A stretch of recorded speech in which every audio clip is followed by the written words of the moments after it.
Thank you very much for joining me in this video. I want to talk to you today about right of first refusal. We've talked about it before, but we need to revisit it because I think there's some key things that we as realtors need to keep in mind to protect our clients. I was talking to a restaurant owner friend of mine, and I asked him in conversation, tell me a little bit about background, how he got into the business, how long ago, what happened. And he told me the story.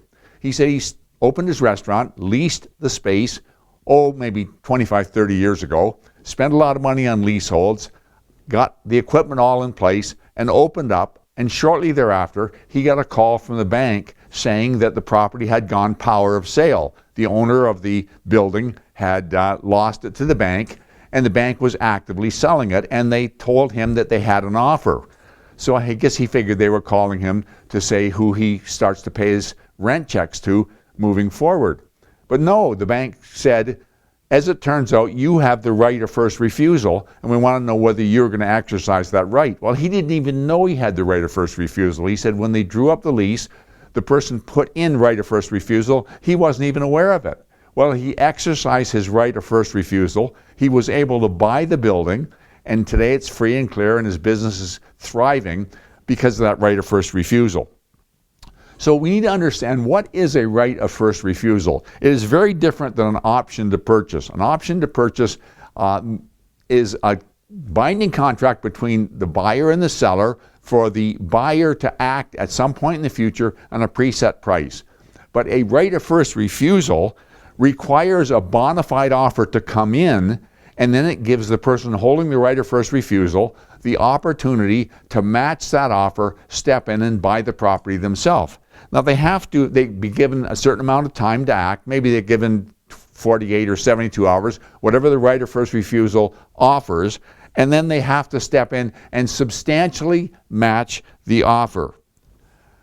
I also want to caution you, and the reason I'm saying this is because you're going to be the one drafting up the right of first refusal if it comes to play. And you need a clause in there that says, however, if we release our right of first refusal and then the offer that was accepted is substantially changed, our right of refusal will be reactivated. And you do that because let's suppose it's buying a house, and let's suppose the buyer who brought in the offer, you release your right of first refusal, they do a building inspection, they come back to the seller and they renegotiate, the price dropping $75,000. Well, now the person holding the right of first refusal says, well, maybe at that price, I'd like to exercise my option. So you need that provision in the right of first refusal. All right, who uses the right of first refusal?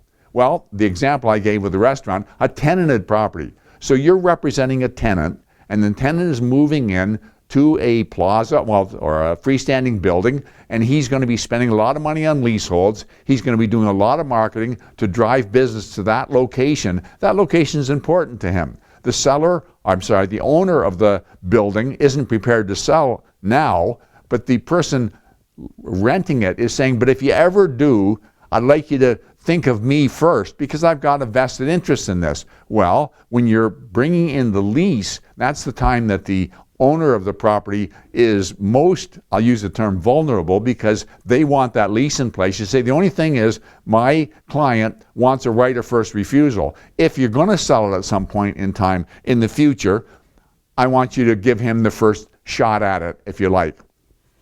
The other example where it might be used is a marital breakup. And here, realtors don't like this much, and I don't blame them. But what happens is you've got a husband and wife that are splitting up. And one spouse wants to buy the property. The other spouse doesn't have a problem, but they don't want to be taken advantage of. They want to make sure they get fair market value. Now, what they should do is get an appraisal. But the one person says, yeah, appraisals always come in high, and I don't want to pay it that much. So let's put it on the market. And when we get a bona fide offer, we know that that's the value somebody's willing to pay, and give me the opportunity to match it or back out. And so they put in a right of first refusal. If you're going to be involved in that kind of a situation and you're going to be representing the sellers, make sure you put provision in there that if they exercise the right of first refusal, you get paid.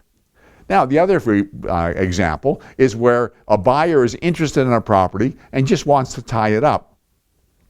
I had my eye on a property in my neighborhood that I wanted to buy, And I had talked to the owner a number of times, and it wasn't really time to sell. But then he passed away, and the estate was selling the property. Well, I was over in actually in Greece at the time. I was talking continually to the person who was the executor of the estate, and I wasn't sure. I couldn't get him to entertain an offer. He was evasive with what he was going to do. They were going to sell it. And I said to him, listen, I'll give you $5,000 if you'll give me the right of first refusal. And that way I knew that when an offer came in, I would have the opportunity to not lose the property, but step in. And it wasn't an issue of price. I was willing to pay whatever the price was. I just didn't want to lose it, and he wasn't prepared to sell at that moment. Well, he didn't do that. He said, well, there's 4 people that are sharing the sale, and it's really enough. It's $5,000 among 4 people. I think it's going to slow down the marketing. And he's probably right. There are a couple of drawbacks to the right of first refusal, and one of them is the fact that it can slow down marketing. If you as a realtor are showing properties to a prospective buyer, and one of those properties says subject to a right of first refusal, you may say, well, we don't want to bother with that one, because even if we negotiate an offer, we got no guarantee that it's actually going to go through. So it may slow things down. But the other thing, and this is what I want you to think about, is you want to understand that the seller, the owner of the property, at some point in time may want to sell it, for example, to a family member, something that is an arm's length. And so he sets up a deal with his son or a family member, and he gives them a sweetheart deal. He gives them a special price. He holds financing. Well, if it's a right of first refusal, the person who holds the right of first refusal has the right to take advantage of that special deal. So if you're drawing up a right of first refusal, you may want to discuss the possibility of a non-arm's length sale and put that in the right of first refusal to protect the seller. The final thing I want to point out to you is it's absolutely important that this right of first refusal be registered. It doesn't have to be registered, but if you don't register it, it's not really worth the paper it's written on. Some time ago, I was buying a commercial property, and in fact, the guy who owned the property was a real estate agent. We negotiated an offer, removed all conditions, I arranged financing, it was in place.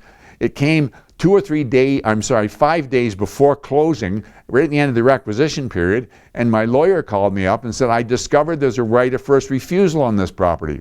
Well, I contacted the listing agent, seller, and he said, oh, I forgot all about that. Well, the person who had the right of first refusal exercised it and bought the property. Now, I could have gone after the realtor. I didn't bother doing that. But the point of the matter was that I couldn't buy it because it was registered. If it hadn't been registered, he'd forgot about it. I wouldn't have known about it, and I would have gone ahead with the purchase. And the person who held the right of first refusal would have flat out been out of luck. Yeah, he could complain about it and say, I didn't get what I was promised.